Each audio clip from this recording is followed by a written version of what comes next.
વિરામબાદ આપનું સ્વાગત છે। તો અતિ મહત્વની એવી સીસીએસની બેઠક પૂર્ણ થઈ ગઈ છે। પ્રધાનમંત્રી આવાસ પર પીએમ મોદીની આગેવાનીમાં આ સીસીએસ બેઠકની શરૂઆત થઈ હતી। લગભગ 6 વાગ્યાની આસપાસ આ બેઠક શરૂ થઈ અને જે જાણકારી મળી છે કે 2.5 કલાક કરતા વધારે સુધી આ બેઠક ચાલી હતી, જેમાં એક આખું પ્રેઝન્ટેશન પ્રધાનમંત્રી મોદીને બતાવવામાં આવ્યું અને સેના, આપણી ત્રણેય સેના કયા કયા પગલાં લઈ શકે છે એ તમામે તમામ વિકલ્પ આજે પ્રધાનમંત્રી મોદી સમક્ષ મૂકવામાં આવ્યા હતા અને એમાંથી એક વિકલ્પની પસંદગી કરવામાં આવી છે। આખરે કયો વિકલ્પ છે તો નજર રહેશે, પરંતુ આ ત્યાંના વિઝ્યુઅલ છે અંદરના। જ્યારે બેઠક કરવામાં આવી, અમિત શાહ બ્રીફ કરી રહ્યા છે પ્રધાનમંત્રી મોદીને। સામે બેઠા છે રક્ષા મંત્રી રાજનાથસિંહ, તેમની બાજુમાં આપણા વિદેશ મંત્રી એસ જયશંકરજી, એમની બાજુમાં બેઠા હતા એનએસએ અજીત ડોવાલ। અને હવે આ બેઠક પૂર્ણ થઈ છે।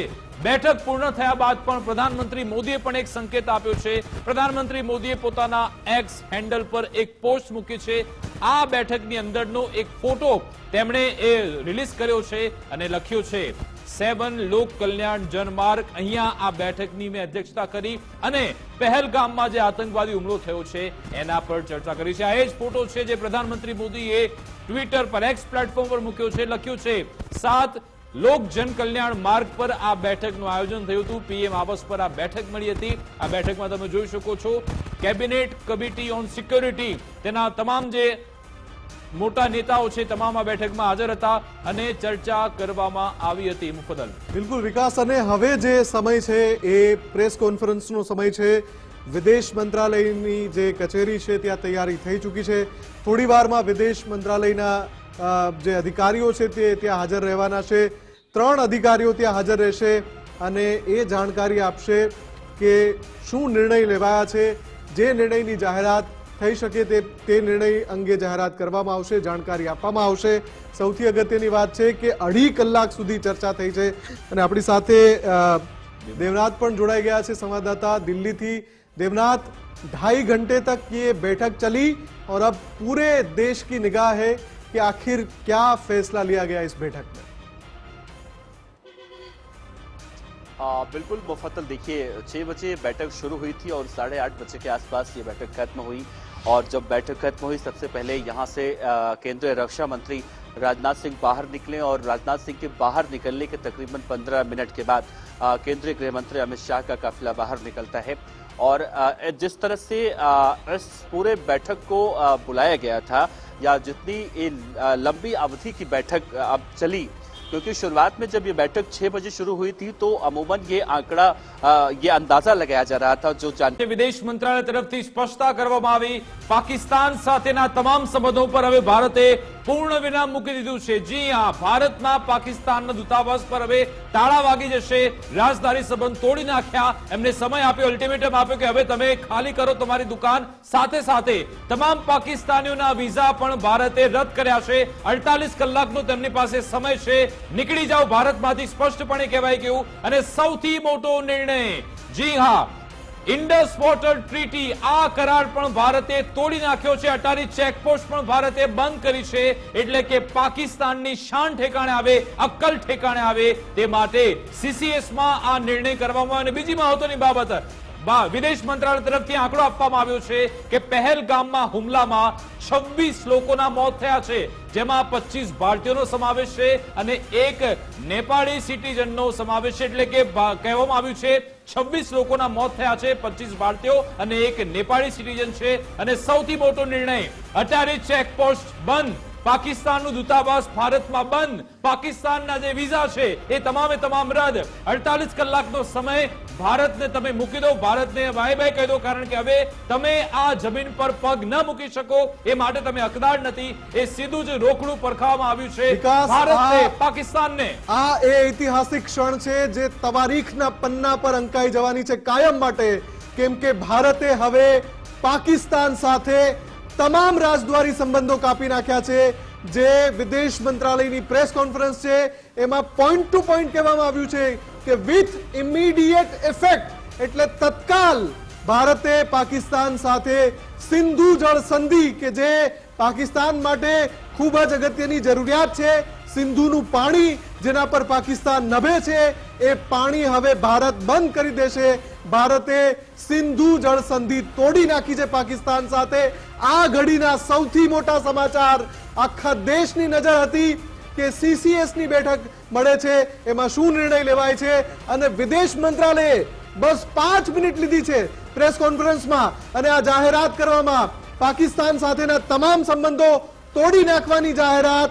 એટલે કે એ સંકેત પણ આપી દીધો છે કે હવે પછીનો સમય તમારું કાઉન્ટડાઉન શરૂ થઈ ગયું છે.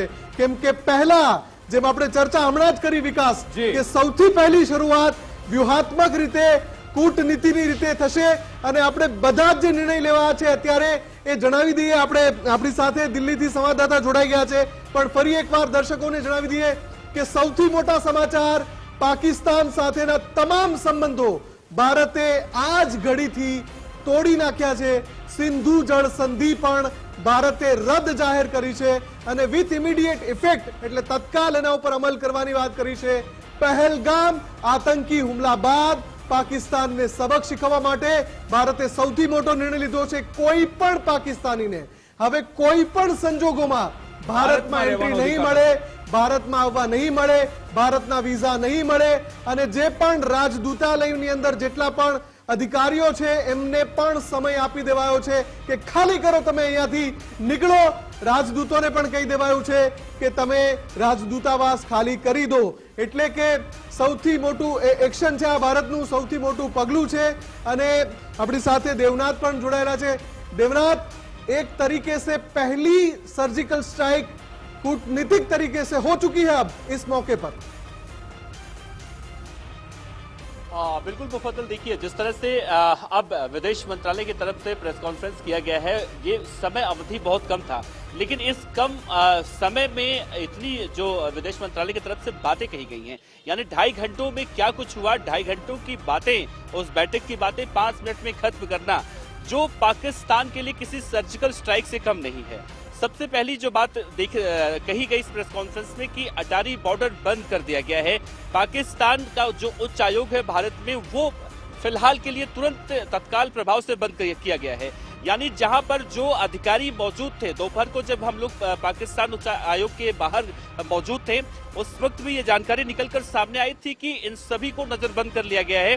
तो कहीं ना कहीं इन्हें तलब करने की बातें कही जा रही थी, और जब 2.5 घंटों के मंथन के बाद ये निर्णय लिया गया कि भारत में पाकिस्तान उच्च आयोग पूरी तरह से बंद किया जाएगा, ये पाकिस्तान के लिए कहीं ना कहीं सबसे बुरी खबर भी कही जा सकती, क्योंकि अभी तक भारत और पाकिस्तान की जब बात आती थी तो भाईचारे की बातें ज्यादा होती थी, लेकिन ये सिर्फ और सिर्फ भारत की तरफ से होती थी।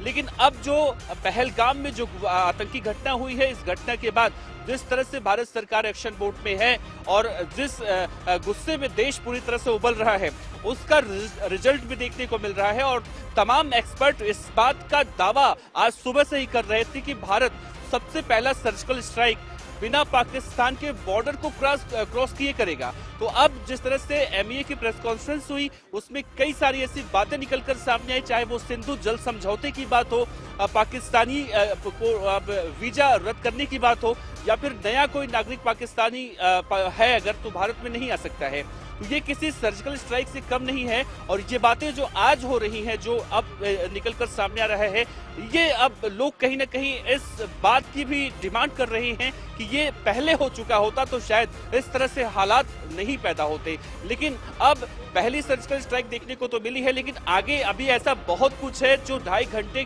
की मीटिंग के दौरान हुआ है, जो आगे पाकिस्तान को कहीं ना कहीं इससे गुजरना होगा। और वो क्या है, कैसी रणनीति बनाई गई है, वो अभी भारत सरकार की तरफ से तो फिलहाल सुरक्षा की वजहों से जाहिर नहीं किया गया है, लेकिन जो बातें सार्वजनिक तौर पर कही गई है उसे देखा जाए तो पाकिस्तान को अभी कूटनीतिक तरीके से भारत तोड़ने की न सिर्फ कोशिश कर रहा है, बल्कि पूरी तरह से तोड़ चुका है। जी बिल्कुल, आभार देवनाथ, हमारी साथे जुड़ा बदल, बातचीत करा बदल। तो पाकिस्तान हवे सीधू थई जाए एना माटे मोटी कूटनीतिक आपणे एक रणनीति अपनावी छे। जोरदार पाकिस्तान पर प्रहार करवामां आव्यो छे। पहलो निर्णय तो ए के तमामे तमाम जे पाकिस्तानीओ भारतमां छे एमने बहार निकળી જવાનું કહેવામાં આવ્યું। સાથે સાથે પાકિસ્તાનનું દૂતાવાસ છે દિલ્હીમાં એને તાળા માર્યો તો 48 કલાકનો સમય આપ્યો, નીકળી જવાનું કહેવામાં આવ્યું. પાકિસ્તાનનો જે દૂતાવાસનો સપોર્ટ સ્ટાફ છે એમને પણ કહેવામાં આવ્યું તમે અહીંયાથી નીકળી જાઓ. જે લોકોએ પહેલાથી વિઝા લઈને નાખ્યા છે એ વિઝા આજની તારીખથી રદ થઈ ગયા છે.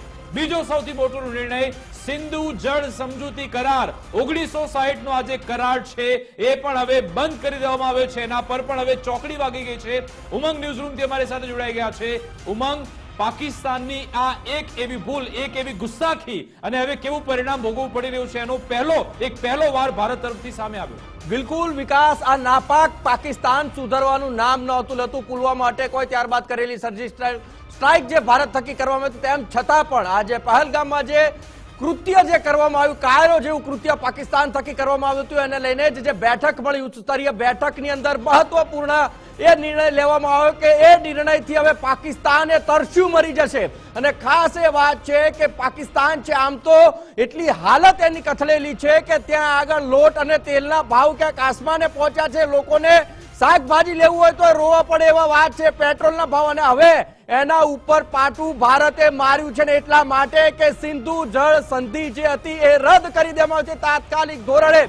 એટલે જે ભાગ સિંધુ નદીનો જે પાણી માટે વાપરતો હતો અને જે સંધિ જે કરવામાં આવી હતી કે આટલા ટકાનું અને આટલા ટકા ભારતનું, પરંતુ સંધિ તોડી દેતા સૌથી મોટો અગત્યનો પ્રહાર જે છે ભારત થકી પાકિસ્તાન ઉપર કરવામાં છે અને નાપાક મનસૂબાને નાબૂદ કરવા માટે ભારતીય સરકારે જે કદમ ઉઠાવ્યો છે કાબિલે દાદ એટલા માટે છે કે આ એક પ્રકારની સર્જિકલ સ્ટ્રાઇક જ પાકિસ્તાન ઉપર કરવામાં આવી છે. અને મહત્વની વાત એ કે એ બીજી અટારી બોર્ડર હોય, બીજું કે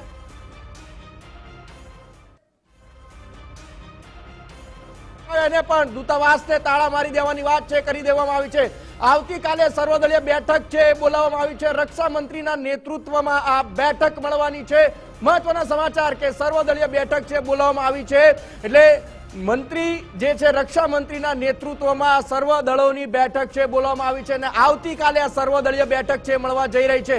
અને મહત્વની વાત કહે કે બેઠક પછીની રક્ષા મંત્રીના નેતૃત્વમાં વિનોદ અમારી સાથે છે. વિનોદ, મહત્વના નિર્ણયો અને ત્યારબાદ આવતીકાલે પાછી સર્વદળીયની બેઠક. ચોક્કસથી આ જે નિર્ણયો લેવાયા છે તે ખૂબ મહત્વના છે, પણ આવતીકાલે સર્વદળીય બેઠક છે એનો મતલબ એ છે કે આગામી દિવસોમાં કંઈક મોટું થવા જઈ રહ્યું છે. કારણ કે જ્યારે દેશને હિતમાં કોઈ મોટા નિર્ણયો લેવાના હોય ત્યારે સર્વ પક્ષોને સાંભળવા, સર્વ પક્ષોની રાય લેવી અને સર્વ પક્ષોને એકમત કરવા જરૂરી હોય છે. એટલે કાલની જે સર્વદળીય બેઠક છે તે સૂચવે છે કે ભારતે જે નિર્ણય આજે લીધા છે એનાથી પણ મોટા નિર્ણયો આવતા દિવસોમાં થઈ શકે છે. પાકિસ્તાને ન ધારેલું કે ન કલ્પેલું પરિણામ ભોગવવા પાકિસ્તાને હવે તૈયાર રહેવું પડશે. કારણ કે ભારતના જન્નતને એને લોહી લુહાણ કરવાનું જે પાપ કર્યું છે એ પાપનો બદલો, એને પાપનો હિસાબ આપવો પડશે. આજે જે નિર્ણયો લેવાયા છે એનાથી પણ મોટા નિર્ણયો આવતા દિવસોમાં લેવાઈ શકે છે અને કડક કાર્યવાહી પાકિસ્તાનને જડબાતોડ જવાબ આપી શકાય છે. બિલકુલ વિનોદ, આપ અમારી સાથે જોડાયેલા રહેજો. અત્યારે ફરી એકવાર દર્શકોને જણાવી દઈએ